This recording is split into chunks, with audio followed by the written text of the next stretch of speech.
They were zealous for the law. They were zealous for the law. Now, why were they zealous for the law? I think they were zealous for the law because once they believed in the Lord Jesus Christ and knew that they had righteousness, a free gift from God, the onerous burden of trying to keep the law to be righteous was gone. You don't have to do it. You know, okay, we failed. Sorry, Father, we're forgiven. I'm not talking about the abuse of grace here, but, you know, we all know ourselves. I mean, I meet with certain people who believe they're sort of saved by grace, kept by works. And for some of them, this is quite a burden that they carry through their life. One lady I know with that view suffers almost from chronic depression because she continually fails. And I've told her, well, I'm failing all the time. Well, doesn't it worry you? Well, yes and no. It does worry me that I let my Lord down. It does worry me that I let my wife down and upset her sometimes when I shouldn't do. But it doesn't worry me. I'm not worried that God's not going to forgive me. You know, I don't abuse grace because I know that Paul says, don't grieve the Holy Spirit of God. You know, if I do something, well, yeah, it's like my kids. My kids can grieve me, but they'll never lose my love. I'm not going to stop forgiving them, and I'm only an earthly father. What's my heavenly Father like? So these Jews now had a totally different attitude to the law. The Christian Jews had a totally different attitude. They did it willingly, enthusiastically. They were zealous for the law. Total different attitude.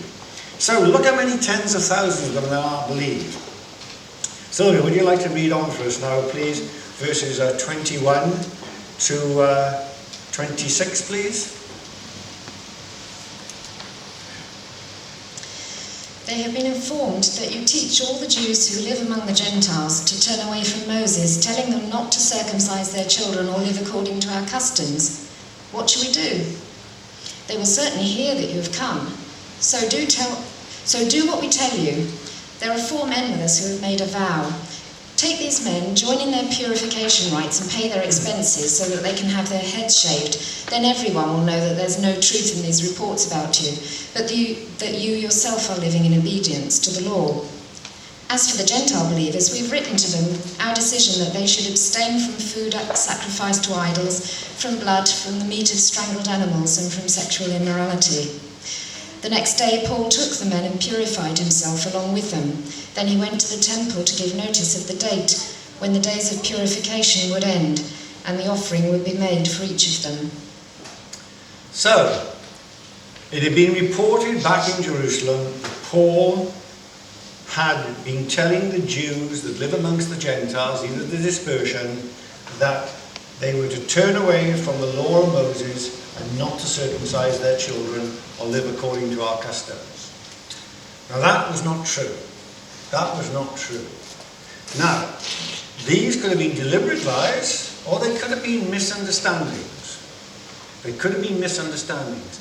Because we know they weren't true, because as we read through the book of the Acts, you will see that Paul refers to him going to the synagogue every Sabbath. As his custom was, he went to the synagogue. So he did not abuse the Sabbath law. We know that he circumcised Timothy. So this view that he was telling people not to circumcise their children was wrong. We see him wanting to be at Jerusalem for certain of the feasts. We see him taking Nazirite vows at Chentria. You know, so when you look through the book of the Acts, Luke has recorded for us a number of Mosaic things that Paul actually did.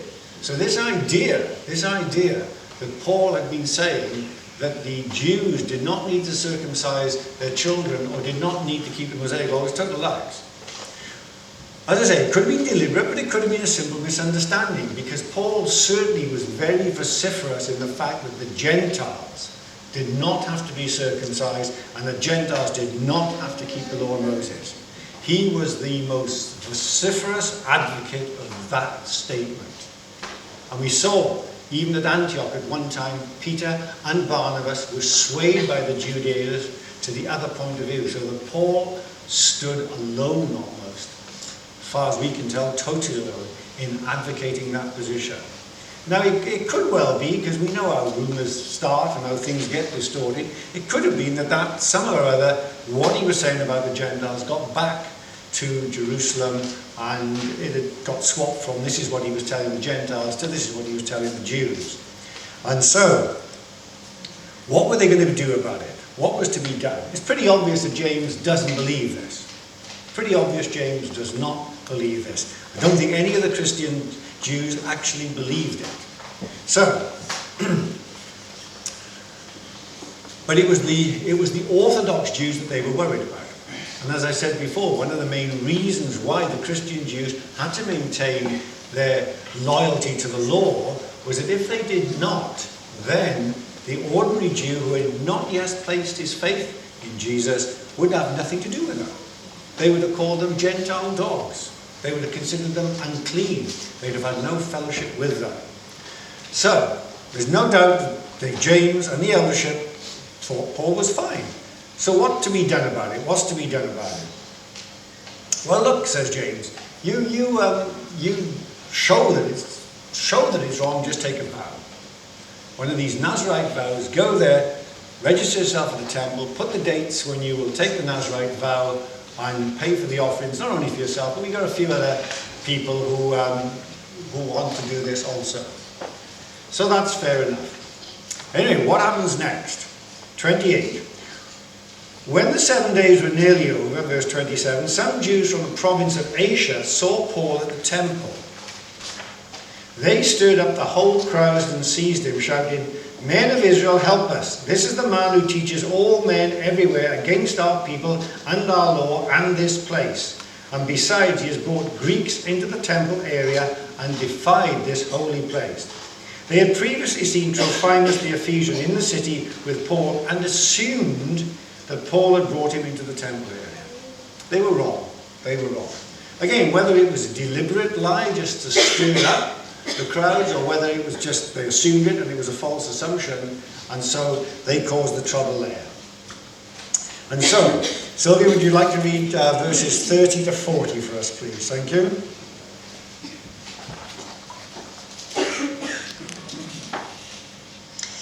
The whole city was aroused, and people came running from all directions. Seizing Paul, they dragged him from the temple, and immediately the gates were shut.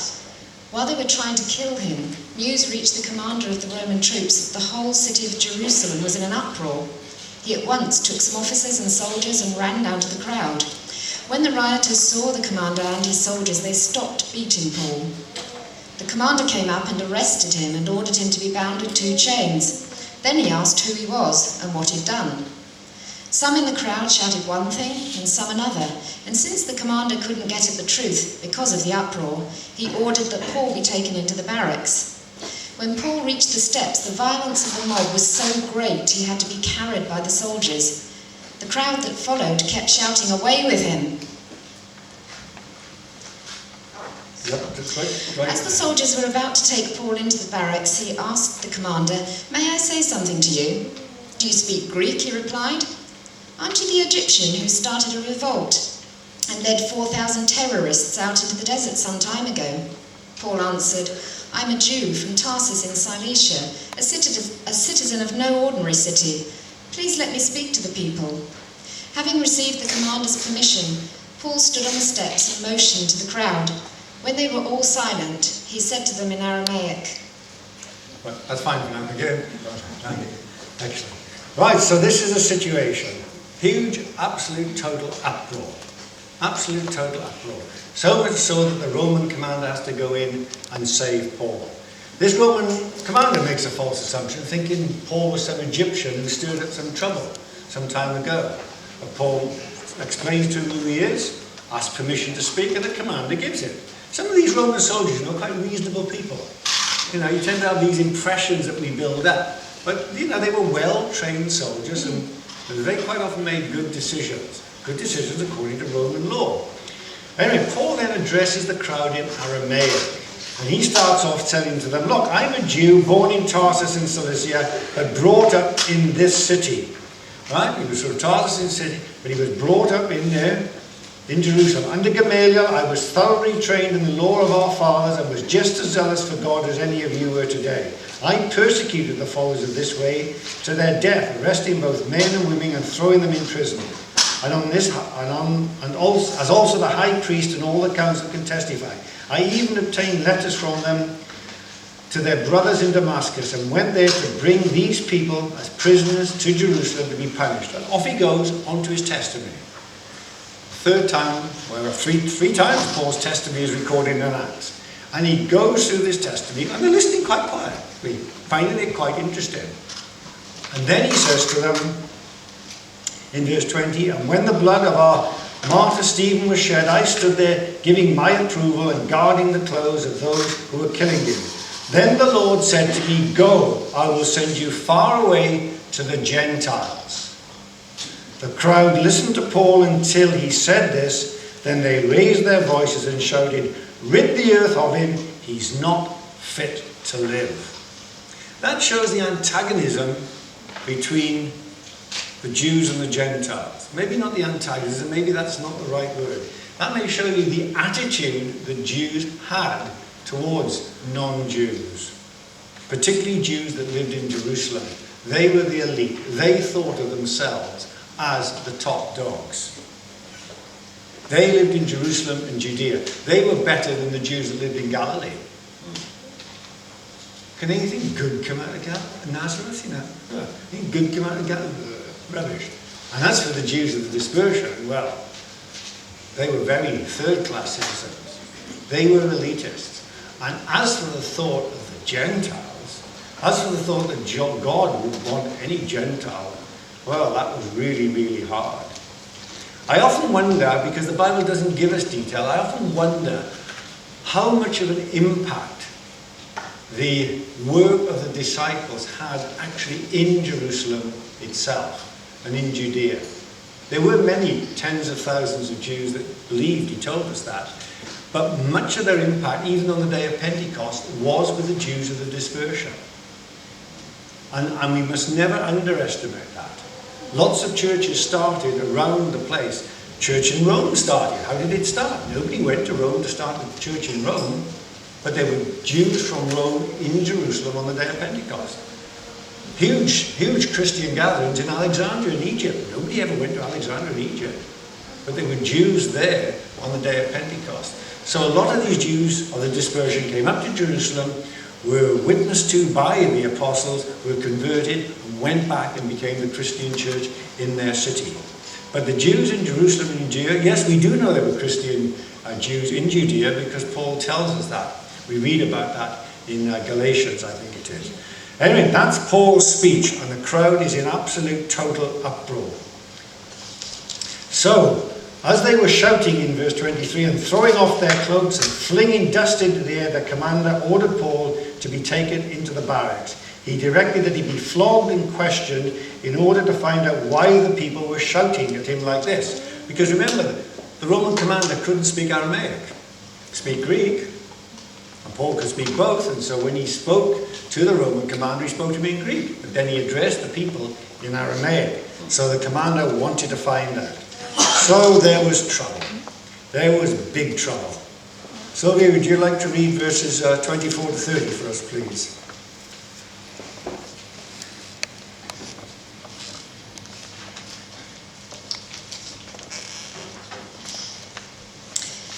As they were shouting and throwing off their cloaks and flinging dust into the air, the commander ordered Paul to be taken into the barracks. He directed that he be flogged and questioned in order to find out why the people were shouting at him like this.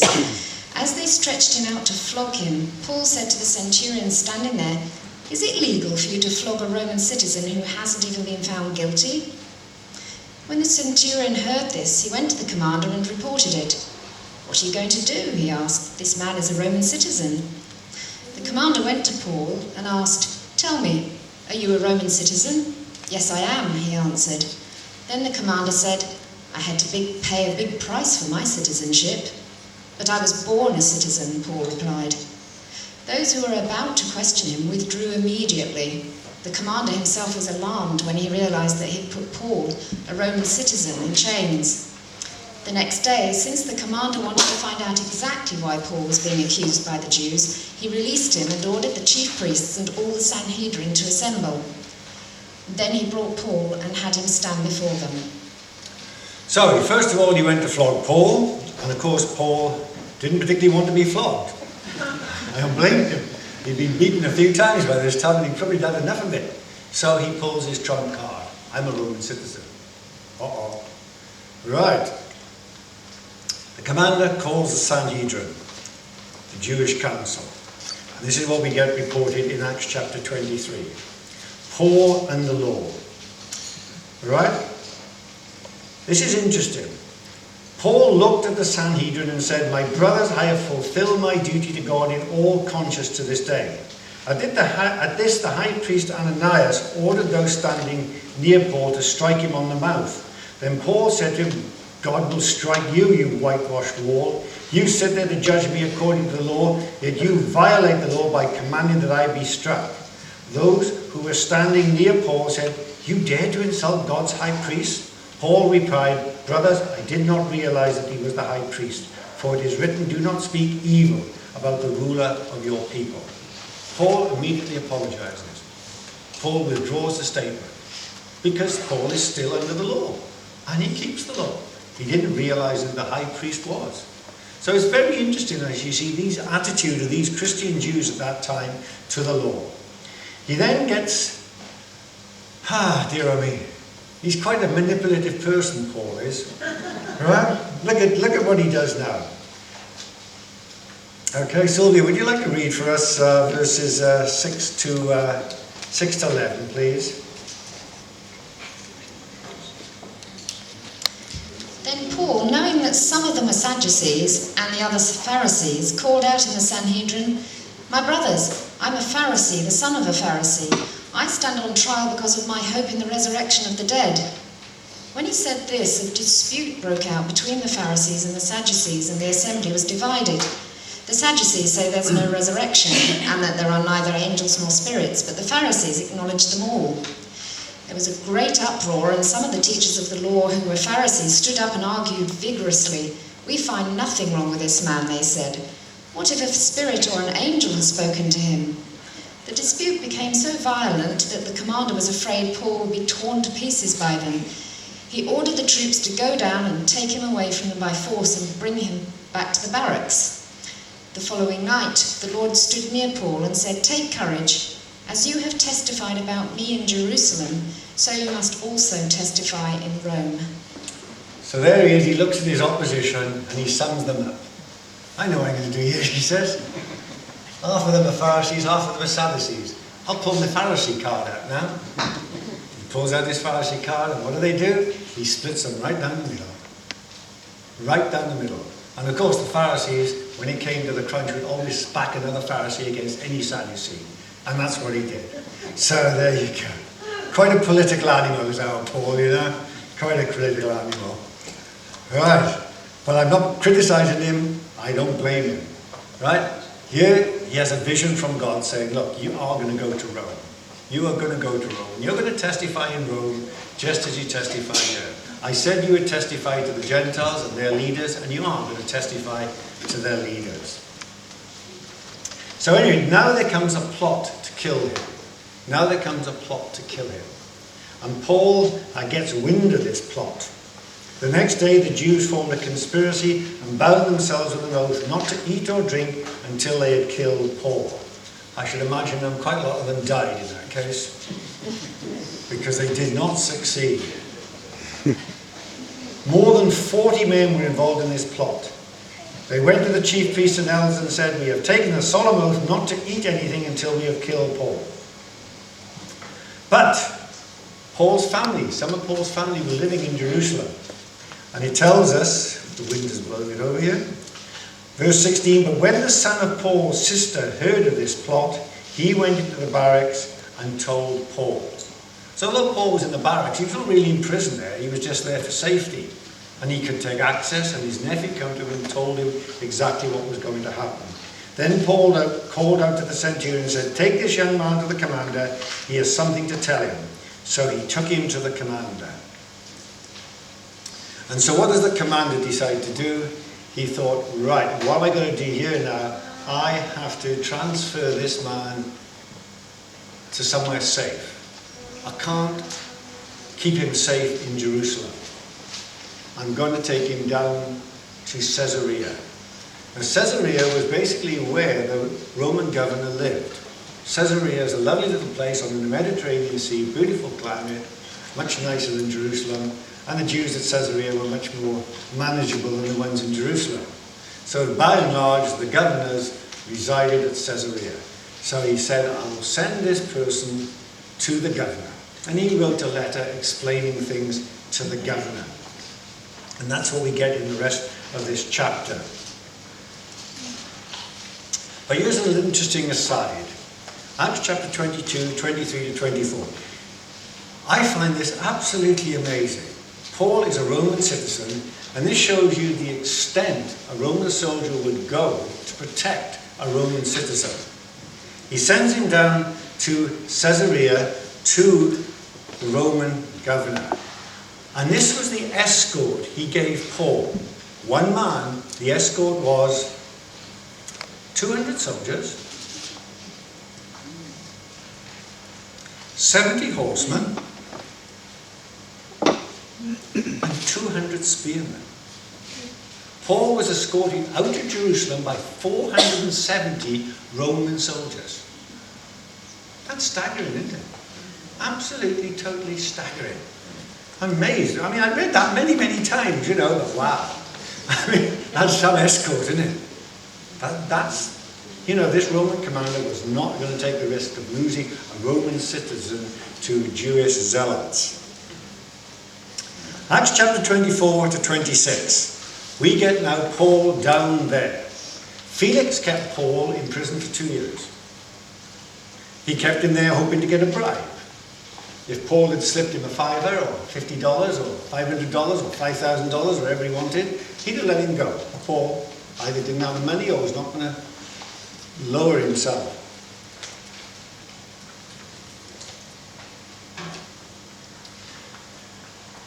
Festus took over, and what Festus decided to do was to send Paul back to Jerusalem. Festus was a new governor, and when dear old Festus, wherever he was before, probably had a nice little area to look after somewhere in the Roman Empire, quite enjoying himself. And what probably happened, he did something which wasn't quite up to the Caesar's standards, was a bit disappointed that Festus had made some wrong decision. I know what I'll do. I'll move Festus to Judea, which is probably one of the worst provinces to run, because the Jews were very, very difficult to govern, basically because of their religion. They weren't going to bow down to any Roman governor. They weren't going to bow down even to the flags of Caesar. They wouldn't even bow down to Caesar himself. And when this first happened, the first Roman governor said to his soldiers, right, behead them. And all the Jews bowed down and bared their necks to be beheaded. And the Roman governor was overwhelmed by this. Well, I just can't go around and kill all these men just like that. So, I don't know exactly what happened, but letters probably went back and forth to Rome and this, that and the other, explaining the Jewish religion, explaining this and explaining that. And in the end, the Jews were basically the only nation that did not have to bow down to the Roman ensigns when they entered the town. They got a special dispensation for that. But they were always very, very difficult, because the Jews were totally different from any nation around them. God wanted Israel to be different, and he made them different. Circumcision made them different, the law of Moses made them different, their ethics made them different, their dress made them different, everything was different about them. They had, even though they had been conquered by the Babylonians, by the Medo-Persians, by the Greeks and by the Romans, they were still Jews. The Jews in Jerusalem and Judea did not imbibe any of the culture of the conquered people around them. Whereas by and large, most of the other nations had become Hellenized. Greek culture permeated it. Didn't permeate Jerusalem and Judea. All Galilee come to that. Just didn't. And so it was very, very difficult for these Roman soldiers, these Roman governors, to go in and govern them. They basically didn't understand the people they were governing. So Festus turns up, and he knows that the first thing he's got to do is make certain he gains favour with the high priest and the Sanhedrin. So he comes along and he reads the case notes on Paul, and he decides, here's a good way of getting in favour with the high priest and the Sanhedrin. I'll send Paul back to Jerusalem. That's what I'll do. They'll like that, and that'll gain me favour. So in Acts chapter 25, verses 10 and 12, what do we read? Verse 9, Festus, wishing to do the Jews a favour, said to Paul, are you willing to go up to Jerusalem and stand trial before me there on these charges? Paul answered, I am now standing before Caesar's court, where I ought to be tried. I have not done any wrong to the Jews, as you yourself know very well. If, however, I am guilty of doing anything deserving death, I do not refuse to die. But if the charges brought against me by these Jews are not true, no one has the right to hand me over to them. I appeal to Caesar. After Festus had conferred with his council, he declared, you have appealed to Caesar you will go. I think that took Festus a bit by surprise. But Paul had his right. I will go to Caesar's court. Doesn't necessarily mean to say he would be heard by the Caesar himself. Some of the Caesars, like Caligula, never bothered. He just let his council deal with them. Some of the others, like Claudius, liked to deal with these cases.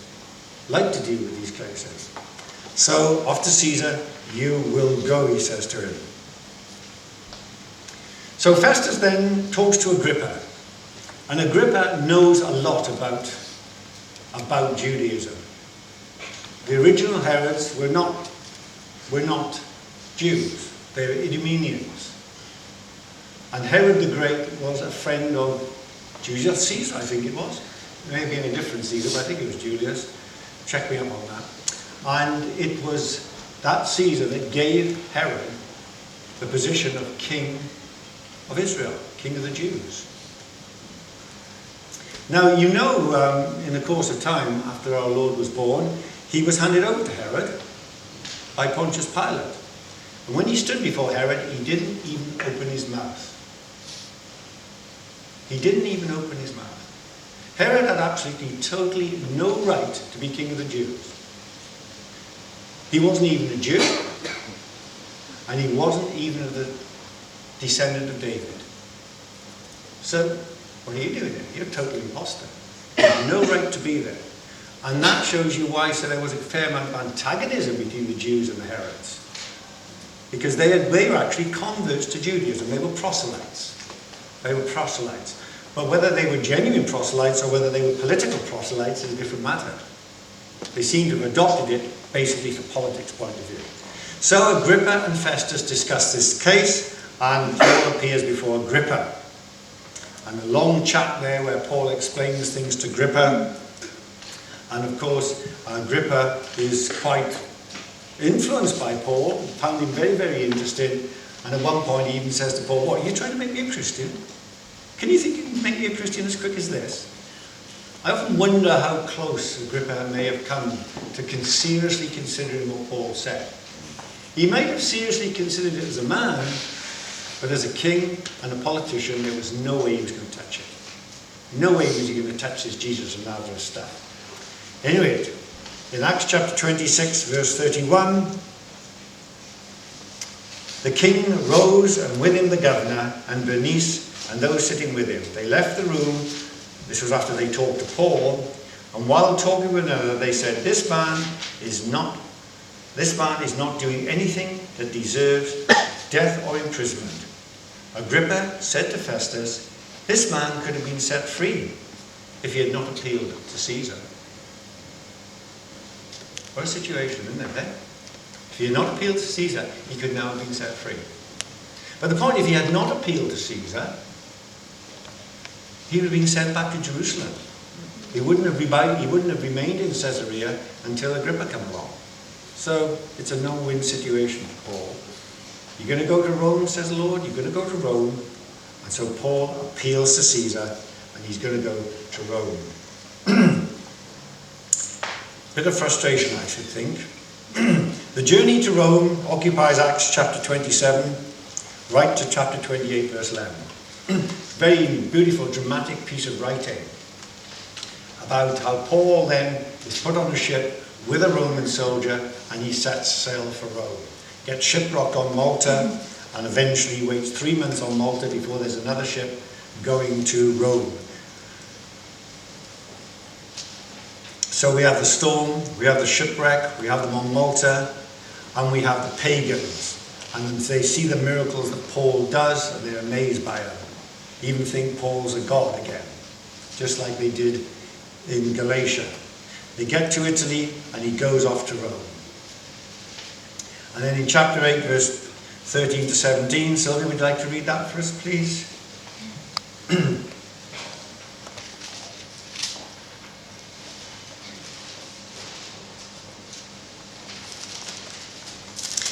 From there we set sail and arrived at Rhegium. The next day the south wind came up, and on the following day we reached Puteoli. There we found some brothers who invited us to spend a week with them, and so we came to Rome. The brothers there had heard that we were coming, and they travelled as far as the Forum of Appius and the 3 taverns to meet us. At the sight of these men, Paul thanked God and was encouraged. When we got to Rome, Paul was allowed to live by himself with a soldier to guard him. Thank you. So, they get to Puteoli, Christians there, and they stay a week. They get to Rome, and the Christians